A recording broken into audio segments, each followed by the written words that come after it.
well, that I guess that goes back to the point of like, are we about to see a loss? I've been listening to uh Munger, and I've been listening to Charlie Munger and what's his name? The guy who called the housing bubble.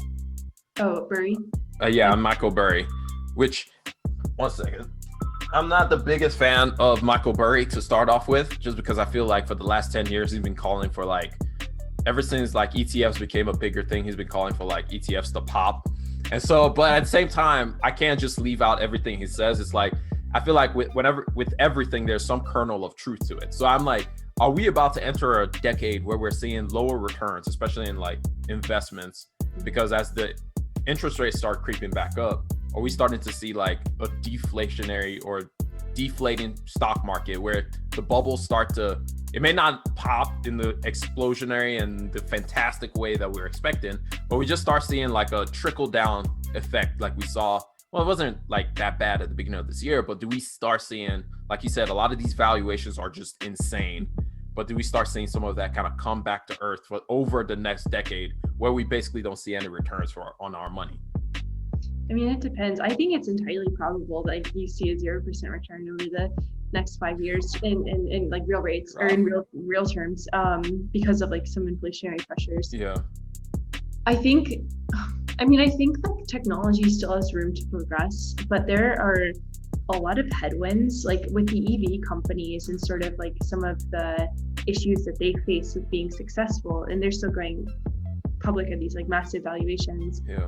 Like the shortage of semiconductors, like the hydrogen storage issue. Like there are a lot of headwinds to some of these like big growth companies actually being successful. Yeah. And so I don't know if the market will ever begin to like price that in, or if it's always going to be like, oh, 50 years of cash flow in the future. That's what we're worried about. And like because of that, like you can't even use traditional valuation methods because it completely blows out the model.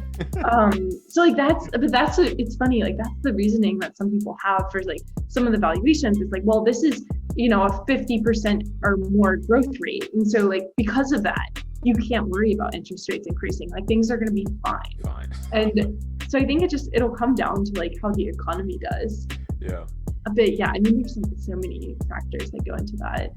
Do we start blaming Amazon for a lot of these companies at some point? Because Amazon was able to just basically ignore everything. Part of it was because Bezos knew how to talk to investors because he came from that. But at the same time, he was just basically able to ignore everything that was typically being asked of companies, and then grew and then showed that, oh, I could be successful. So now that's led to, I feel like a bunch of companies are just basically trying to use the same playbook. And so everybody is just like, yeah. And they always point to Amazon. Like, it's always like, but look at Amazon. They were not profitable for so long. So we can just keep playing these games. Like at some point though, like you said, at some point we got to come back to earth and just kind of relook at everything. Cause I don't understand. I really don't get it. It just confuses me.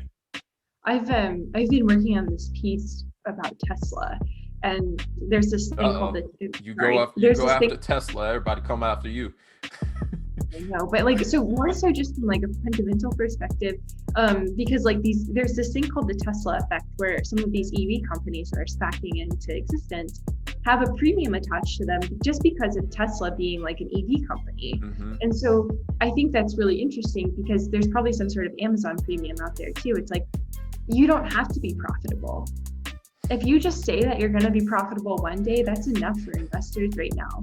And I don't know if that's like a good thing or a bad thing, but that's increasingly becoming the narrative. Like I was looking at a logistics company earlier today, and I was like, they're not making money. And it's like, they've been in business for 15 years and they're not making money. And somehow like people are still like, yeah, makes sense to me. So yeah, people don't require that anymore.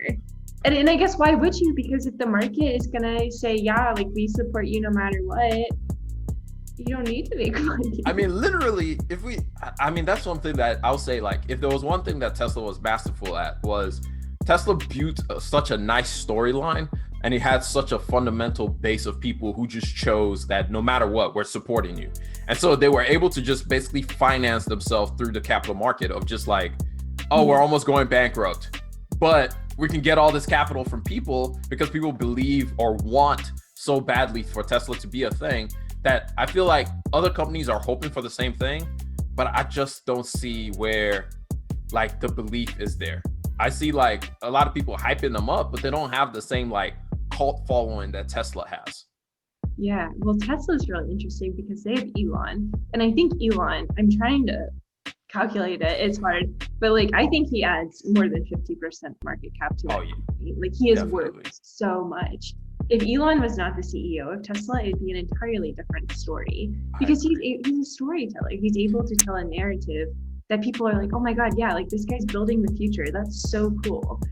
That's where the I don't know if it's a problem, but that's just like the reality.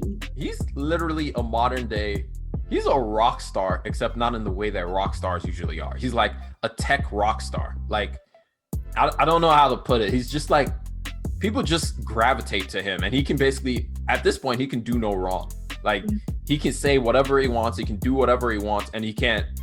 I mean, the worst he did was what? Like, he got basically told by the SEC, like, you can't say this, you can't do that, but he can do no wrong right now. Like, the dude is just a superstar, and anything he attaches his name to just kind of seems to. I think you did a video where you were like, Elon tweets about something and it explodes in price, and I was like, that was like the Elon effect. It goes way past just Tesla in and of itself. It's just basically he has the Midas touch right now.